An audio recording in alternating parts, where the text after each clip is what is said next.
ವೀಕ್ಷಕರೇ, ತಮಗೆಲ್ಲರಿಗೂ ಇವತ್ತಿನ ಮತ್ತೊಂದು ವಿಡಿಯೋನಲ್ಲಿ ಸ್ವಾಗತ. ವೀಕ್ಷಕರೇ, ತಾವಿಲ್ಲಿ ನೋಡುತ್ತಿರುವ ಹಾಗೆ ಕೇಂದ್ರೀಯ ಉಗ್ರಾಣ ನಿಗಮ ಅಂದರೆ ಸೆಂಟ್ರಲ್ ವೇರ್ ಹೌಸಿಂಗ್ ಕಾರ್ಪೊರೇಷನ್ ವತಿಯಿಂದ ಇವಾಗ ವಿವಿಧ ರೀತಿಯಾದಂಥ ಹುದ್ದೆಗಳನ್ನು ಕರೆಯಲಾಗಿದ್ದು, ಈ ಹುದ್ದೆಗಳಿಗೆ ಅಪ್ಲೈ ಮಾಡಲು ಯಾವ ರೀತಿಯಾದಂಥ ಕ್ವಾಲಿಫಿಕೇಷನ್ ಮುಗಿದಿರಬೇಕು, ಏಜ್ ಲಿಮಿಟ್ ಏನಿದ್ದಿರಬೇಕು ಮತ್ತು ಎಕ್ಸಾಮ್ ಯಾವ ರೀತಿ ಇದ್ದಿರುತ್ತೆ ಅನ್ನೋದ್ರ ಬಗ್ಗೆ ಈ ವಿಡಿಯೋ ಒಂದರಲ್ಲಿ ತಿಳಿಯೋಣ. ವೀಕ್ಷಕರೇ, ತಾವು ಇನ್ನೂವರೆಗೆ ನಮ್ಮ ಚಾನಲನ್ನು ಸಬ್ಸ್ಕ್ರೈಬ್ ಮಾಡಿಲ್ಲ ಅಂದರೆ ಪ್ಲೀಸ್ ಬೇಗನೆ ಸಬ್ಸ್ಕ್ರೈಬ್ ಮಾಡಿಕೊಳ್ಳಿ.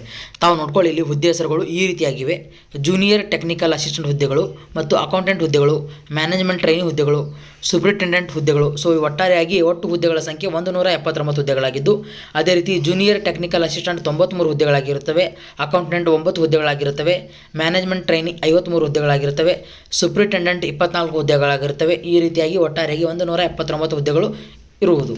ಸೊ ಇದಕ್ಕೆ ವಿದ್ಯಾರ್ಥಿ ಈ ರೀತಿ ಇದೆ: ಹುದ್ದೆಗಳಿಗೆ ಸಂಬಂಧಿಸಿದ ವಿಷಯದಲ್ಲಿ ಪದವಿ ಅಥವಾ ಸ್ನಾತಕೋತ್ತರ ಪದವಿಯನ್ನು ಪಡೆದಿರಬೇಕಂತ ಹೇಳಿದ್ದಾರೆ. ಯಾವ್ಯಾವ ರೀತಿಯಾದಂಥ ಹುದ್ದೆಗಳಿಗೆ ಸಂಬಂಧಿಸಿದ ಪದವಿಗಳಿವೆ ತಾವಿಲ್ಲಿ ನೋಡ್ಕೊಳ್ಳಿ: MBA, BCom, CA, ವಿಜ್ಞಾನ ಪದವಿ, ಕೃಷಿ ಪದವಿ. ಸೊ ಈ ಪದವಿಯನ್ನು ಹೊಂದಿರುವಂಥ ಅಭ್ಯರ್ಥಿಗಳು ಈ ಹುದ್ದೆಗಳನ್ನು ಅಪ್ಲೈ ಮಾಡಲು ಅರ್ಹರಿರುತ್ತಾರೆ. ಸೊ ಯಾರೆಲ್ಲ ಅರ್ಹ ಅಭ್ಯರ್ಥಿಗಳಿದ್ದೀರಿ, ಈ ವಿಡಿಯೋವನ್ನು ಸಂಪೂರ್ಣವಾಗಿ ನೋಡಿ ಅಪ್ಲೈ ಮಾಡ್ಬೋದು. ಯಾರಿಗೆ ಅಪ್ಲೈ ಮಾಡುವ ವಿಧಾನ ಗೊತ್ತಿಲ್ಲ, ತಾವು ಕಮೆಂಟ್ ಮುಖಾಂತರ ನಮಗೆ ತಿಳಿಸಿದ್ರೆ ಸಾಕು, ನಾವು ಅಪ್ಲೈ ಮಾಡುವ ವಿಧಾನ ಕೂಡ ತಮಗೆ ಹೇಳ್ತೀವಿ. ಸೊ ಅದೇ ರೀತಿ ನಾನು ಡಿಸ್ಕ್ರಿಪ್ಷನಲ್ಲಿ ವೆಬ್ಸೈಟ್ ಲಿಂಕ್ ಕೂಡ ಕೊಟ್ಟಿರ್ತೀನಿ. ಯಾವ ರೀತಿ ಅಪ್ಲೈ ಮಾಡಬೇಕು ಅನ್ನೋದ್ರ ಬಗ್ಗೆ ಕಮೆಂಟ್ ಮಾಡಿದ್ರೆ ಸಾಕು, ನಾನು ಅಪ್ಲೈ ಮಾಡೋ ಮತ್ತೊಂದು ವಿಡಿಯೋನ ತಂದು ತಮಗೆ ತೋರಿಸ್ತಾ ಇರ್ತೀನಿ. ವಯಸ್ಸಿನ ಮಿತಿ ನೋಡ್ಕೊಳ್ಳಿ: ಸಾಮಾನ್ಯ ವರ್ಗದವರಿಗೆ 18 ರಿಂದ 30 ವರ್ಷ ವಯೋಮಿತಿ ಇದ್ದಿರುತ್ತೆ. ಅದೇ ರೀತಿ ಮೀಸಲಾತಿಗೆ ಅನುಗುಣವಾಗಿ ವಯೋಮಿತಿ ಸಡಲಿಕೆ ನೀಡಲಾಗುತ್ತದೆ.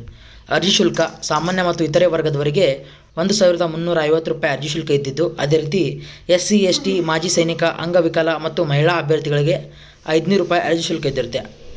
ಅರ್ಜಿ ಸಲ್ಲಿಸುವ ವಿಧಾನ: ವೆಬ್ಸೈಟ್ ಮೂಲಕನೇ ತಾವು ಅರ್ಜಿಯನ್ನು ಸಲ್ಲಿಸಬಹುದು. ಆನ್ಲೈನ್ ಮುಖಾಂತರ ವೆಬ್ಸೈಟನ್ನು ಪ್ರವೇಶಿಸಿ ಅಲ್ಲಿ ಅರ್ಜಿಯನ್ನು ಸಲ್ಲಿಸಬೇಕಾಗುತ್ತದೆ. ಸೊ ನೇಮಕಾತಿ ವಿಧಾನ ಬಂದುಬಿಟ್ಟು ಸ್ಪರ್ಧಾತ್ಮಕ ಪರೀಕ್ಷೆ ನಡೆಸಲಾಗುತ್ತದೆ. ಅದಾದ ನಂತರ ಸಂದರ್ಶನದ ಮೂಲಕ ನೇಮಕಾತಿಯನ್ನು ಮಾಡಲಾಗುವುದು.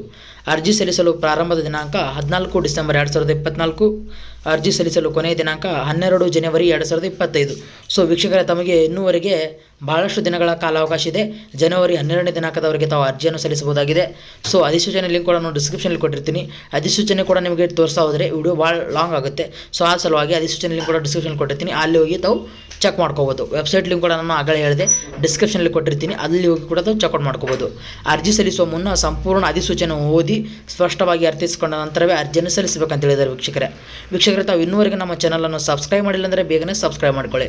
ವಿಡಿಯೋ ಚೆನ್ನಾಗಿದ್ದರೆ, ತಮ್ಮ ಮಾಹಿತಿ ಉಳ್ಳ ವಿಡಿಯೋನ ಅನಿಸಿದರೆ ತಾವು ನಮ್ಮ ವಿಡಿಯೋವನ್ನು ಲೈಕ್ ಮಾಡಿ. ಅದೇ ರೀತಿ ತಮ್ಮ ಫ್ರೆಂಡ್ಸ್ಗಳಿಗೂ ಶೇರ್ ಮಾಡಿ. ಅದೇ ರೀತಿ ವೀಕ್ಷಕರೇ, ನಾನು ಡಿಸ್ಕ್ರಿಪ್ಷನಲ್ಲಿ ವಾಟ್ಸಪ್ ಗ್ರೂಪ್ ಲಿಂಕ್ ಮತ್ತು ಟೆಲಿಗ್ರಾಮ್ ಚಾನಲ್ ಲಿಂಕ್ ಕೂಡ ಕೊಟ್ಟಿರ್ತೀನಿ. ಮುಂಬರುವ ಸರ್ಕಾರಿ ನೌಕರಿಗಳಾಗಲಿ, ಮುಂಬರುವ ಗೌರ್ಮೆಂಟ್ ಸ್ಕೀಮ್ಸ್ಗಳ ಬಗ್ಗೆ ಮಾಹಿತಿಗೋಸ್ಕರ ನಮ್ಮ ಚಾನಲನ್ನು ಕೂಡ ಜಾಯ್ನ್ ಆಗ್ಬೋದು. ತಾವು ವಿಡಿಯೋವನ್ನು ಕೊನೆ ತನಕ ನೋಡಿದ್ದಕ್ಕಾಗಿ ಧನ್ಯವಾದಗಳು.